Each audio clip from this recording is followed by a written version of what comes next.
compare the volume of the cone and the sphere today. Make sure I don't have any water in my sphere.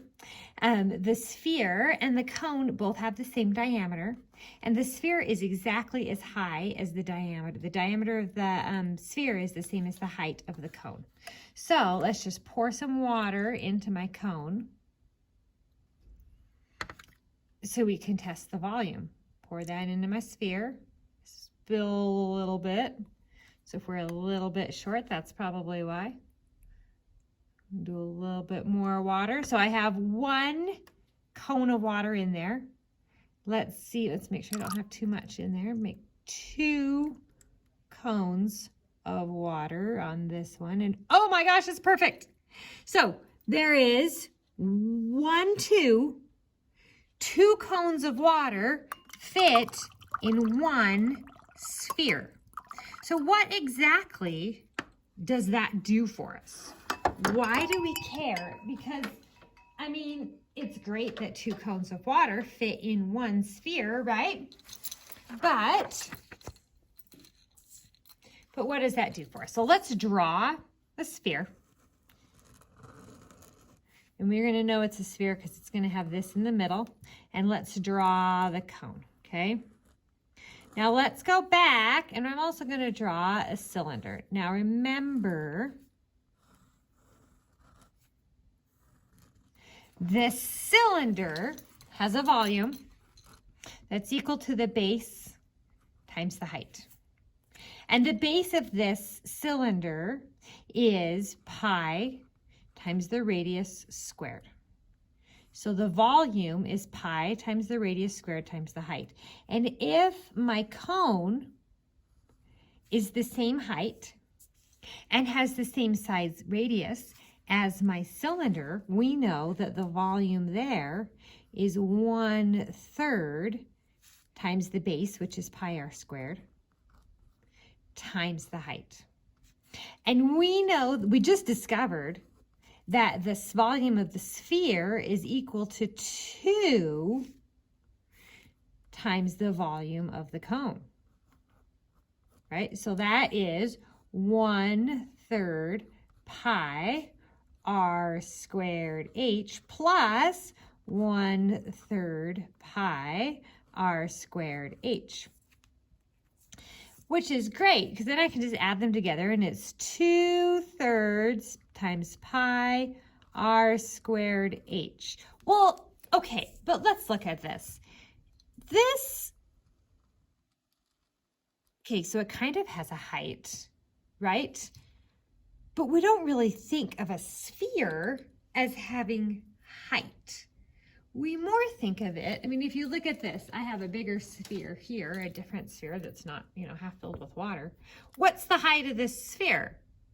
Well, the height of the sphere is the same as the diameter, right? The height of this sphere is the same as the diameter, and the diameter is 2 times the radius. So if I wanted, I could write the volume of this sphere as 2/3 times pi times the radius squared times 2 times the radius. Now that is a little bit messy because we have some like terms that could be combined. We have some numbers here and we have some r values here that we can combine. 2/3 times 2 is really just 4/3. And pi's alone. Pi's by itself. But then we have r squared times r. Remember, r is just r to the first. When we have numbers that are in exponential form, we add the exponents. 4/3 times pi times the radius cubed is the volume of the sphere. So how do we use this? Can we use this? We could use this. So let's say I have a sphere. And this sphere, let me draw my sphere. This sphere has a radius. Now I know it's a sphere, it's not just a circle. That's how I know it's a sphere, because I drew it so expertly. This sphere has a radius of 4 inches, okay? Can I figure out the volume? Sure I can. The volume is 4 thirds times pi times the radius cubed, which is 4 thirds times 3.14 times the radius, which is 4, cubed, so that's 4 times 4 times 4. Remember, it is not 4 times 3. It's 4 times 4 times 4. Well, can I do this math? Sure, I can do this math. I'm going to just grab my calculator here. I'm not going to do it by hand. With 4 times 3.14 times 4 times 4 times 4, and all of that is going to be divided by 3. So we have a volume of 267.946 to infinity cubic inches. I'm going to round that to 267.95 cubic inches. And there we have the volume of the sphere. Let's do one more. Let's say I have a sphere. Oh, that is not a sphere. Let's say I have a sphere and the radius is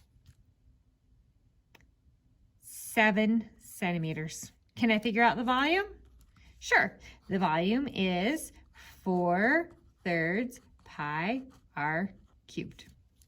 So we have 4 thirds times 3.14 times 7 cubed. That leads us to, well, that equals, let's see, 4 times 7 times 7 times 7 times 3.14, and all of that is going to be divided by 3.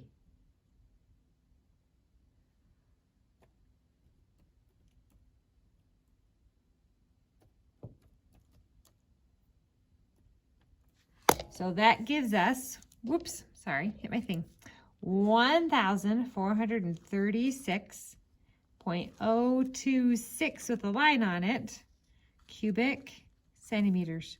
So that's 1,436.03 cubic centimeters. All right, I hope this has helped you understand how to find the volume of a sphere. Let me know if you have any questions. Bye.